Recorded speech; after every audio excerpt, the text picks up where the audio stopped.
All of you. I, BK Sinha, once again welcome you to this discussion of editorial from The Hindu. Title is Strategic Shift. आज माहौल थोड़ा गमगीन है इसलिए कि कल और आज हमारे फिल्मी जगत ने दो अनमोल सितारे खो दिए। इसका हमें अफसोस है और मैं अपने इस डिस्कशन के माध्यम से आप सभी के तरफ से उन दिवंगत आत्माओं को अपनी श्रद्धांजलि अर्पित करता हूं और अब डिस्कस करता हूं वैसे वर्ड्स को जो पिछले एडिटोरियल्स में आ चुके हैं और जिनको हम लोग रिकैपिचुलेट करते हैं। वर्ड्स आर स्ट्रैटेजी मीन्स रणनीति। इंश्योर, ये वर्ड बहुत बार आता है। इंश्योर मीन्स सुनिश्चित करना। नेक्स्ट इज सिम्टम मीन्स लक्षण।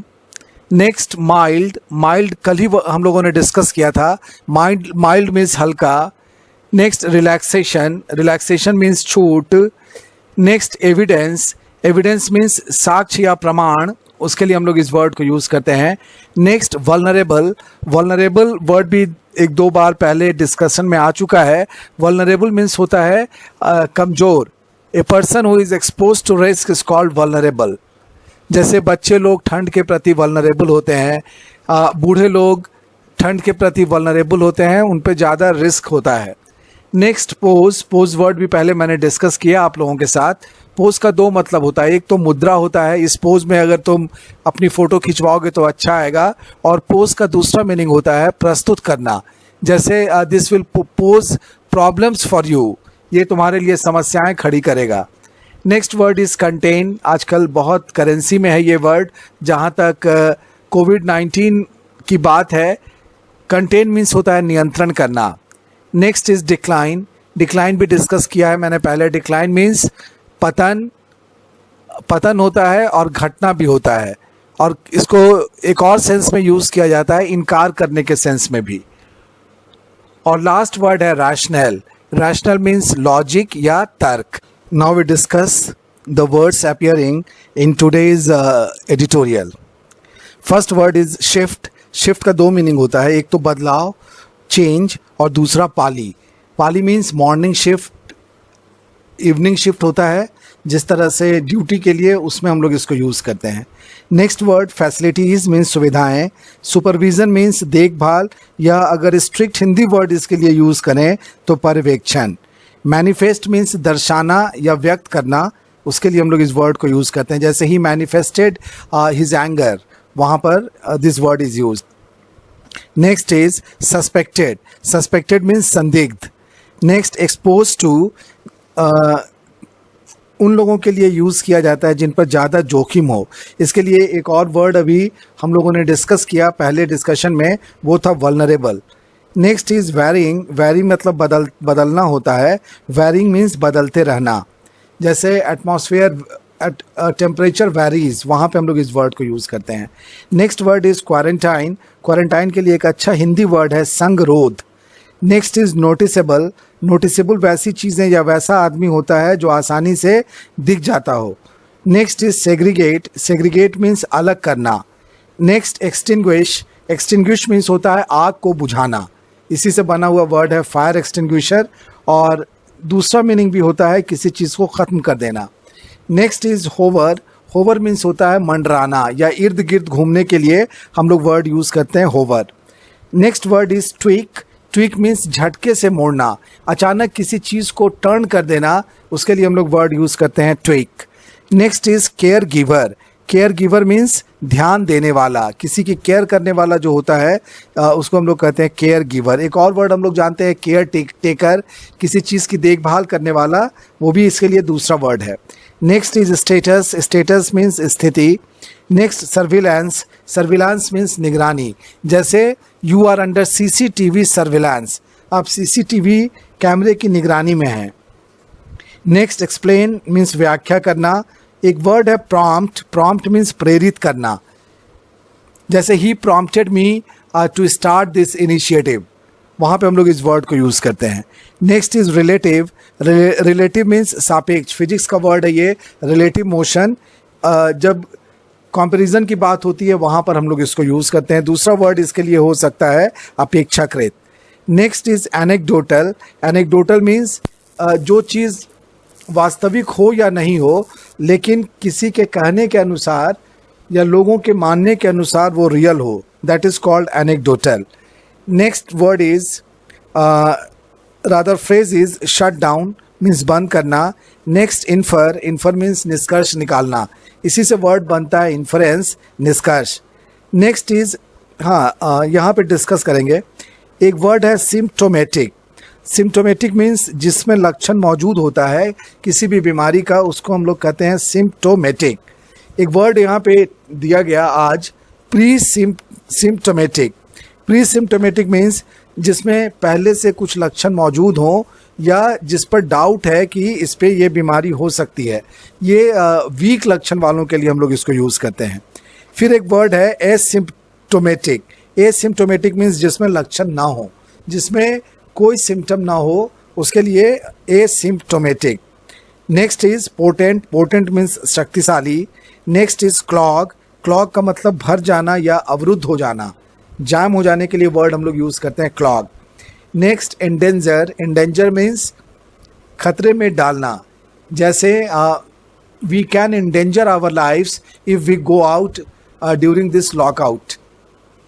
Next is stretch. Stretch means खींचना या फैलाना। Next is fortify. Fortify means मजबूत बनाना। Next word is magnitude. Magnitude means परिमाण, मात्रा या आकार। अभी जो क्राइसिस है ये बहुत बड़े मैग्नीट्यूड की क्राइसिस है, इसका आकार बहुत बड़ा है, वहाँ पे हम लोग इस वर्ड को यूज़ करते हैं। Next word is common word practically. Practically means व्यवहारिक रूप से। Next matter. मैटर को अगर नाउन के रूप में यूज़ करते हैं तो मामला। I will not interfere in this matter, मैं इस मामले में दखल नहीं दूंगा। और अगर वर्ब के रूप में यूज़ करते हैं तो माने रखना, इट डजेंट मैटर, इसका ये कोई माने नहीं रखता। Next is consistent. Consistent means सतत या निरंतर, जैसे एडिटोरियल वाला जो डिस्कशन है ये मैं कंसिस्टेंटली कर रहा हूँ आप लोगों के लिए, निरंतर रूप से या सतत रूप से। नेक्स्ट वर्ड इज़, ये थोड़ा अनकॉमन वर्ड है, ब्रोच। ब्रोच मीन्स होता है किसी भी टॉपिक को डिस्कशन के लिए रेज करना, विचार विमर्श के लिए किसी भी मुद्दे को उठाया जाना, उसके लिए हम लोग वर्ड यूज़ करते हैं brooch. Next is equipped. Equipped means होता है लैस, जैसे doctors are well equipped to treat the patients, वहाँ पे हम लोग इस वर्ड को यूज़ करते हैं, लैस या सुसज्जित। नेक्स्ट वर्ड है इन्फ्यूज़न। हम लोगों ने डिस्कस किया था वर्ड इन्फ्यूज़। इन्फ्यूज़ का मतलब था डालना, ब्लड इज़ इन्फ्यूज्ड, और उसी से बना हुआ वर्ड है इन्फ्यूज़न, मीन्स डालना। Next lift. लिफ्ट का मतलब उठाना। नेक्स्ट वर्ड है, पहले भी डिस्कस हो चुका है पहले के एडिटोरियल्स में, स्ट्रिंजेंट। स्ट्रिंजेंट मीन्स सख्त, जैसे टेररिज्म के अगेंस्ट में जो एक्ट इंडिया में है वो बहुत स्ट्रिंजेंट है। So these are the words from today's editorial. Now we discuss the words appearing in today's editorial. First word is shift. Shift का दो मीनिंग होता है, एक तो बदलाव, चेंज, और दूसरा पाली। पाली means morning shift, evening shift होता है जिस तरह से ड्यूटी के लिए, उसमें हम लोग इसको यूज़ करते हैं। नेक्स्ट वर्ड फैसिलिटीज़ मीन्स सुविधाएं। सुपरविज़न मीन्स देखभाल, या अगर स्ट्रिक्ट हिंदी वर्ड इसके लिए यूज़ करें तो पर्यवेक्षण। मैनिफेस्ट मीन्स दर्शाना या व्यक्त करना, उसके लिए हम लोग इस वर्ड को यूज़ करते हैं, जैसे ही मैनिफेस्टेड हिज एंगर, वहाँ पर this word is use. Next is suspected. Suspected means संदिग्ध। नेक्स्ट एक्सपोज टू, उन लोगों के लिए यूज़ किया जाता है जिन पर ज़्यादा जोखिम हो। इसके लिए एक और वर्ड अभी हम लोगों ने डिस्कस किया पहले डिस्कशन में, वो था vulnerable. Next is varying. Varying मतलब बदलना होता है, वैरिंग मीन्स बदलते रहना, जैसे एटमॉस्फेयर टेम्परेचर वैरीज, वहाँ पे हम लोग इस वर्ड को यूज़ करते हैं। Next word is quarantine. Quarantine के लिए एक अच्छा हिंदी वर्ड है संगरोध। Next is noticeable. नोटिसेबल वैसी चीज़ें या वैसा आदमी होता है जो आसानी से दिख जाता हो। Next is segregate. Segregate means अलग करना। Next extinguish. एक्सटिंग्विश मीन्स होता है आग को बुझाना, इसी से बना हुआ वर्ड है फायर एक्सटिंग्विशर, और दूसरा मीनिंग भी होता है किसी चीज़ को ख़त्म कर देना। Next is hover. Hover means होता है मंडराना या इर्द गिर्द घूमने के लिए हम लोग वर्ड यूज़ करते हैं hover. Next word is tweak. Tweak means झटके से मोड़ना, अचानक किसी चीज़ को टर्न कर देना, उसके लिए हम लोग वर्ड यूज़ करते हैं tweak. Next is care giver. Care giver means ध्यान देने वाला, किसी की केयर करने वाला जो होता है उसको हम लोग कहते हैं केयर गिवर। एक और वर्ड हम लोग जानते हैं केयर टेकर, किसी चीज़ की देखभाल करने वाला, वो भी इसके लिए दूसरा वर्ड है। Next is status. Status means स्थिति। Next surveillance. सर्विलांस मीन्स निगरानी, जैसे you are under CCTV surveillance, आप CCTV कैमरे की निगरानी में हैं। नेक्स्ट एक्सप्लेन मीन्स व्याख्या करना। एक वर्ड है प्रॉम्प्ट। प्रॉम्प्ट मीन्स प्रेरित करना, जैसे ही prompted me to start this initiative, वहाँ पे हम लोग इस वर्ड को यूज़ करते हैं। Next is relative. Relative means सापेक्ष, फिजिक्स का वर्ड है ये, रिलेटिव मोशन। जब कंपैरिजन की बात होती है वहाँ पर हम लोग इसको यूज़ करते हैं। दूसरा वर्ड इसके लिए हो सकता है अपेक्षाकृत। Next is anecdotal. Anecdotal means जो चीज़ वास्तविक हो या नहीं हो, लेकिन किसी के कहने के अनुसार या लोगों के मानने के अनुसार वो रियल हो, that is called anecdotal. Next word is rather phrase is shut down, means बंद करना। Next infer. इन्फर मीन्स निष्कर्ष निकालना, इसी से वर्ड बनता है इन्फरेंस, निष्कर्ष। नेक्स्ट इज यहाँ पे डिस्कस करेंगे, एक वर्ड है सिम्प्टोमेटिक। सिम्प्टोमेटिक मीन्स जिसमें लक्षण मौजूद होता है किसी भी बीमारी का, उसको हम लोग कहते हैं सिम्प्टोमेटिक। एक वर्ड यहाँ पे दिया गया आज, pre symptomatic. Pre symptomatic means जिसमें पहले से कुछ लक्षण मौजूद हों या जिस पर डाउट है कि इस पे ये बीमारी हो सकती है, ये वीक लक्षण वालों के लिए हम लोग इसको यूज़ करते हैं। फिर एक वर्ड है एसिम्प्टोमेटिक। एसिम्प्टोमेटिक मीन्स जिसमें लक्षण ना हो, जिसमें कोई सिम्टम ना हो, उसके लिए asymptomatic. Next is potent. Potent means शक्तिशाली। Next is clog. क्लॉग का मतलब भर जाना या अवरुद्ध हो जाना, जाम हो जाने के लिए वर्ड हम लोग यूज़ करते हैं clog. Next endanger. Endanger means खतरे में डालना, जैसे we can endanger our lifes if we go out during this lockout. Next is stretch. Stretch means खींचना या फैलाना। Next is fortify. Fortify means मजबूत बनाना।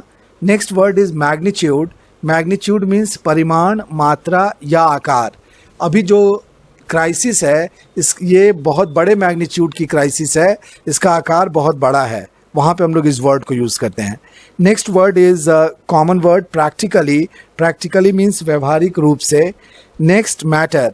मैटर को अगर नाउन के रूप में यूज़ करते हैं तो मामला, I will not interfere in this matter, मैं इस मामले में दखल नहीं दूंगा। और अगर वर्ब के रूप में यूज़ करते हैं तो माने रखना, इट डजेंट मैटर, इसका ये कोई माने नहीं रखता। Next is consistent.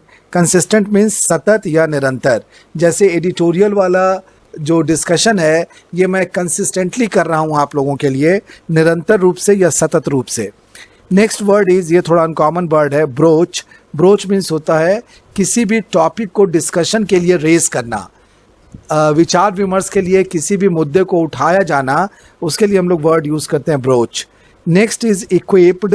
Equipped means होता है लैस, जैसे doctors are well equipped to treat the patients, वहाँ पे हम लोग इस वर्ड को यूज़ करते हैं, लैस या सुसज्जित। नेक्स्ट वर्ड है इन्फ्यूज़न। हम लोगों ने डिस्कस किया था वर्ड इन्फ्यूज़। इन्फ्यूज़ का मतलब था डालना, ब्लड इज़ इन्फ्यूज्ड, और उसी से बना हुआ वर्ड है इन्फ्यूज़न, मीन्स डालना। Next lift. लिफ्ट का मतलब उठाना। नेक्स्ट वर्ड है, पहले भी डिस्कस हो चुका है पहले के एडिटोरियल्स में, स्ट्रिंजेंट। स्ट्रिंजेंट मीन्स सख्त, जैसे टेररिज्म के अगेंस्ट में जो एक्ट इंडिया में है वो बहुत स्ट्रिंजेंट है। So these are the words from today's editorial. Now we discuss the editorial. Title है स्ट्रैटेजिक शिफ्ट, मतलब रणनीति में बदलाव जो आया गवर्नमेंट ऑफ इंडिया के, उससे रिलेटेड ये आर्टिकल है। देखते हैं। On March 28, only 130 districts of India, 736 had reported COVID-19 cases. अगर 28 मार्च की बात की जाए तो भारत में कुल जिलों की संख्या 736 है। उनमें से सिर्फ 130 जिले ऐसे थे जिनमें कोविड-19 के केसेस रिपोर्ट किए गए थे। The Health Ministry's strategy then, after the national lockdown, was to ensure state supervision of those who manifested symptoms.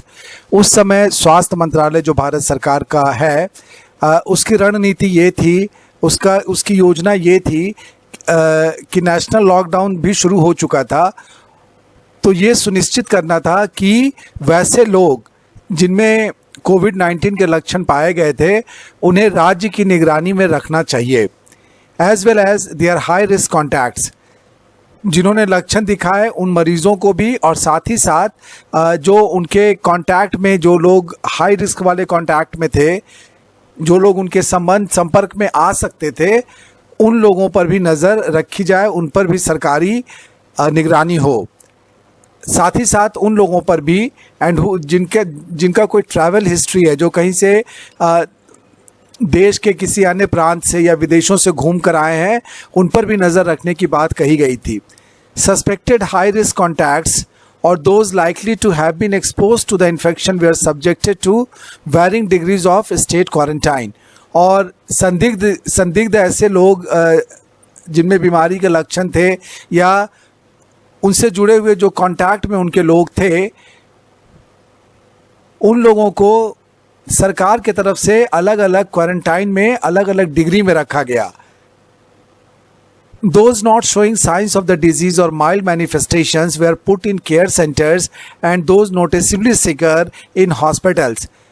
जिन लोगों में लक्षण ये पाए गए थे उनमें भी दो तरह के लोग थे, एक जिनमें माइल्ड था, जिनमें ये लक्षण हल्का फुल्का था वो, और दूसरा कैटेगरी था जो थोड़ा बीमार हो चुके थे।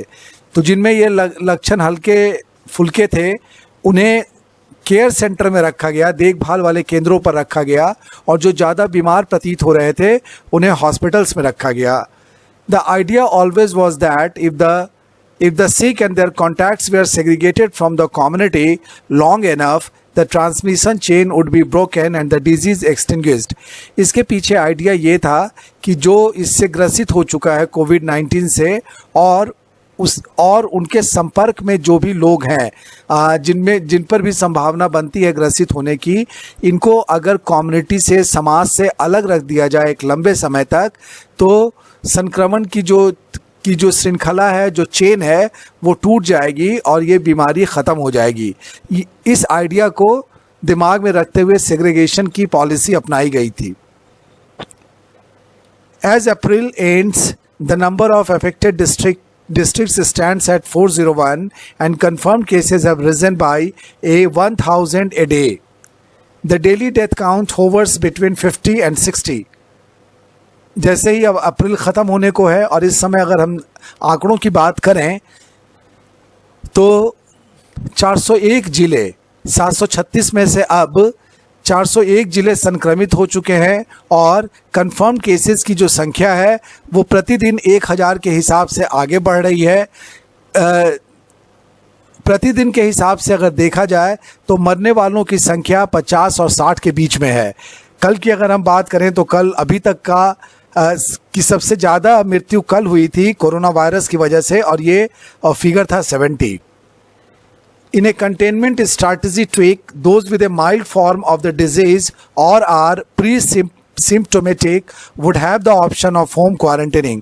लेकिन अभी जब तादाद इतनी बढ़ चुकी है, संख्या इतनी बढ़ चुकी है, तब स्वास्थ्य मंत्रालय ने पहले जो योजना बनाई थी उससे टर्न ले लिया, उसमें उसको बदल दिया। एक तरह से देखा जाए तो पूरी तरह से उसको बदल दिया, और अब क्या कहा गया है कि जिन लोगों को माइल्ड फॉर्म में ये बीमारी है, हल्के फुल्के लक्षण जिन लोगों में हैं, उन लोगों को अब ऑप्शन दिया गया है कि आप होम क्वारंटाइन में रहिए, घर में रहिए, लेकिन लोगों से अलग रहकर आप अपना ख्याल रखें। But their homes ought to have self isolation facilities. लेकिन वैसे घर जहाँ पे उनको क्वारंटाइन रहना है वहाँ पर अलग रहने की व्यवस्थाएं होनी चाहिए, सुविधाएं होनी चाहिए। A full time care giver 24 घंटे के लिए उनका ध्यान रखने के लिए कोई आदमी होना चाहिए। And daily health status reports given to the district surveillance officer, और एक हेल्थ स्टेटस रिपोर्ट है जो कि डेली बेसिस पर उनको सबमिट करना होगा जिला निगरानी ऑफिसर को, अधिकारी को। Now we come to the second paragraph. उसमें देखते हैं कि क्या क्या बातें कही गई हैं। The health ministry has not explained what prompted this relative relaxation. स्वास्थ्य मंत्रालय ने अपेक्षाकृत जो ढील दी है इन चीज़ों में, उसके बारे में एक्सप्लेन नहीं किया गया है, ये नहीं बताया गया कि इसके पीछे कारण क्या है। However, anecdotal evidence suggests doctors and healthcare workers have been disproportionately vulnerable to the infection, and a single case leads to entire hospitals being shut down. हालांकि वास्तविकता इसके पीछे ये है, अभी तक जो साक्ष्य मिले हैं उसके आधार पर ये कहा जा सकता है कि जो डॉक्टर हैं या स्वास्थ्य कर्मी हैं जो ऐसे मरीजों की देखभाल करते हैं उन पर कई गुना ज़्यादा रिस्क होता है। और अगर किसी भी हॉस्पिटल में एक भी केस पाया जाता है जिसमें कि डॉक्टर या स्वास्थ्यकर्मी संक्रमित हो जाते हैं तो पूरा के पूरा हॉस्पिटल को बंद करना पड़ता है। Unlike in the US and Western Europe, India's hospitals are not yet clogged with seriously ill patients.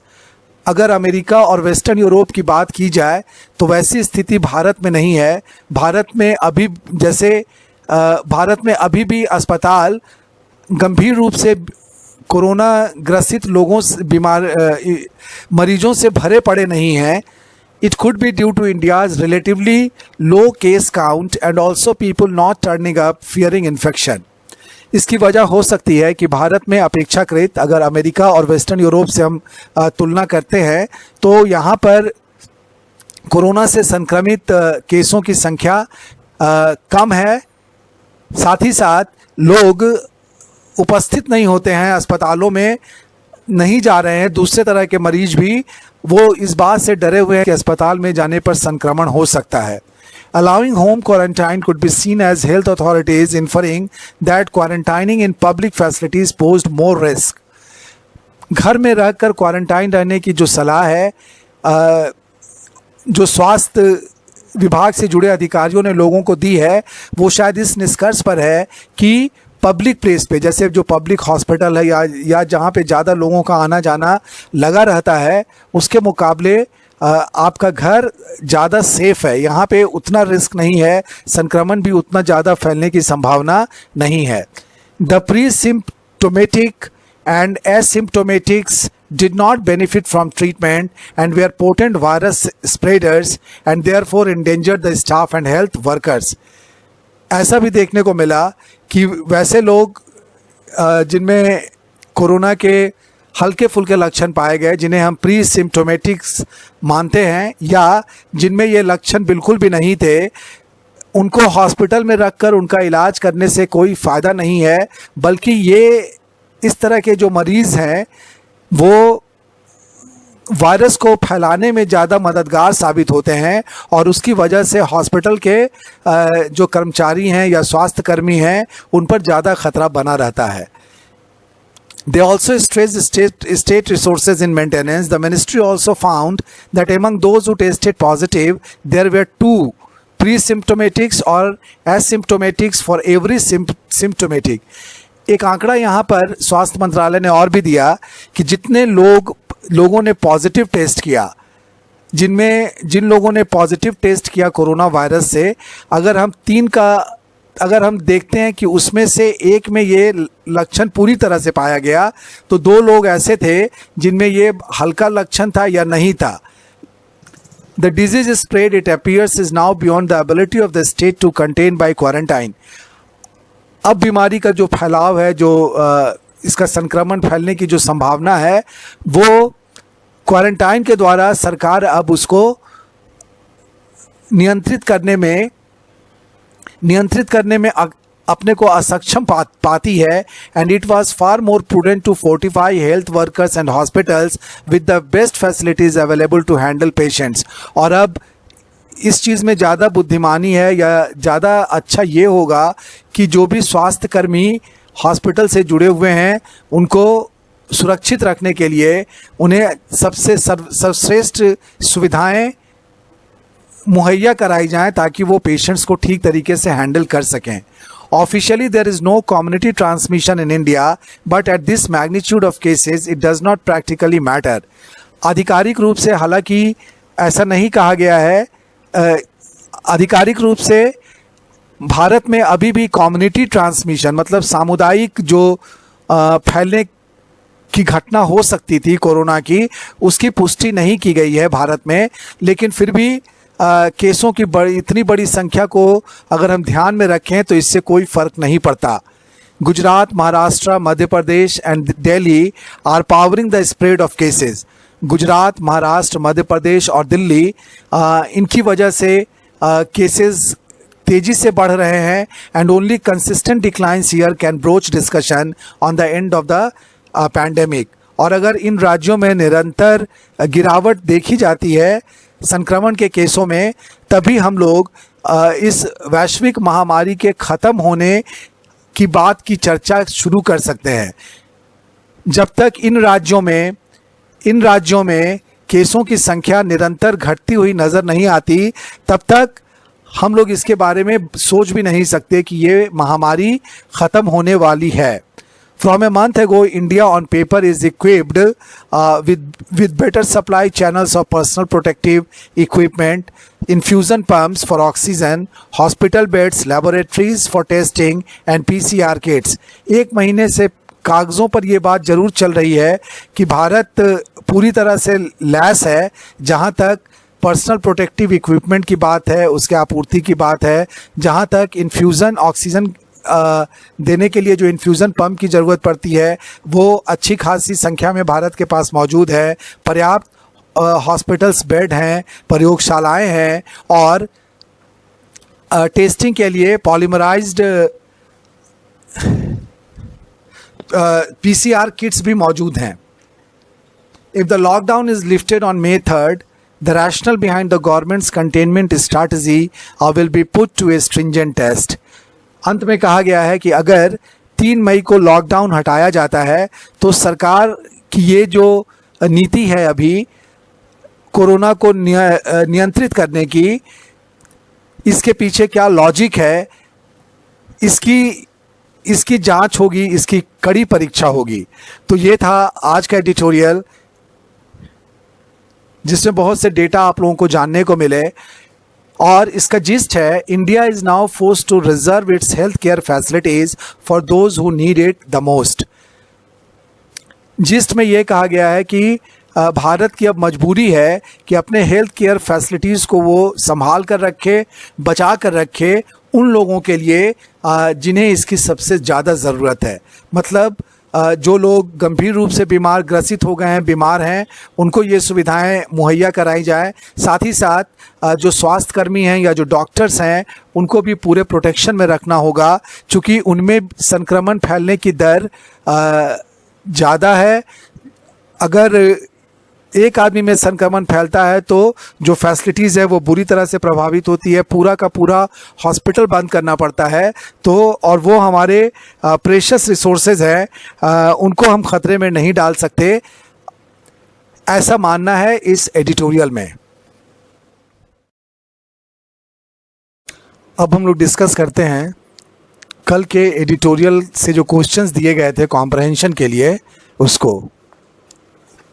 Question number 1 था which data suggests a very fast spread of novel corona virus.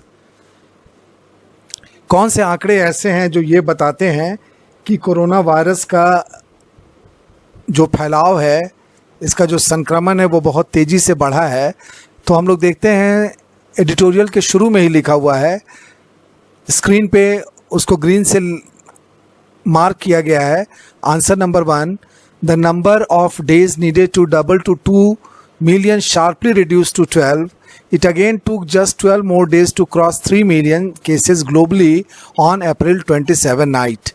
जैसा कि कल explain किया जा चुका था, इसी data से ये पता चलता है कि इसका इन्फेक्शन काफ़ी तेज़ी से बढ़ रहा है। Now we discuss question number 2. Question number 2 says What similarity has been drawn between Singapore and Dharavi? Singapore और धारावी के बीच में क्या समानताएं पाई गई? The answer to this question is here. The crowding in the dormitories which is akin to what is seen in Dharavi and other slums in India. Singapore के dormitories में जो भीड़ भाड़ है उसकी सिमिलैरिटी है धारावी में. धारावी के स्लम्स में भी ऐसी ही स्थिति है और साथ ही साथ और जो दूसरी झुग्गी झोपड़ियाँ भारत में हैं उसमें भी. So this is the similarity. Answer 2 यहाँ पे था. Then question number 3, what is the reason behind the apprehension that real number of infected person may be many times higher than reported? कहता है कि ये जो डाउट है हम लोगों के मन में ये जो शंका है कि वास्तव में संक्रमित लोगों की संख्या कहीं ज़्यादा हो सकती है जैसा कि बताया जा रहा है उससे कहीं ज़्यादा. ये इसके पीछे कारण क्या है?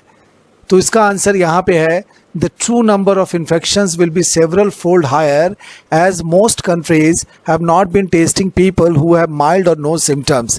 चूँकि इसकी टेस्टिंग जो है बहुत से देशों में, भारत भी उनमें से एक है, प्रॉपर टेस्टिंग अभी हो नहीं पा रही है.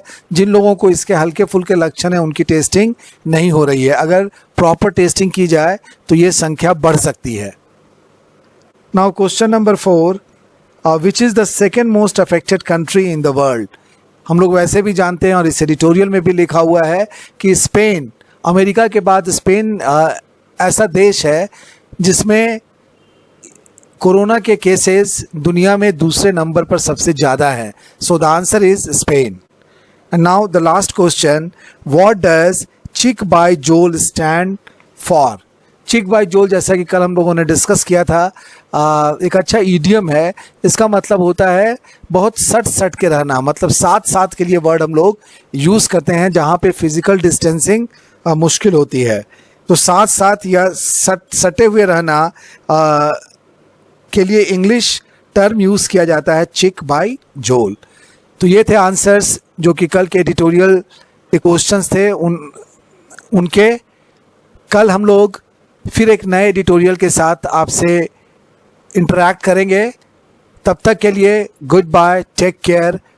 और अगर आपको हमारा चैनल पसंद आता है तो मैं रिक्वेस्ट करूंगा कि आप इसे लाइक कीजिए, शेयर कीजिए और सब्सक्राइब ज़रूर कीजिए. साथ ही साथ इसमें जो भी सजेशंस आप देना चाहते हैं, मैं अपने तरफ से हालांकि बहुत ईमानदारी से भरा हुआ कोशिश करता हूं कि आपकी सभी समस्याओं का निदान इसमें हो सके.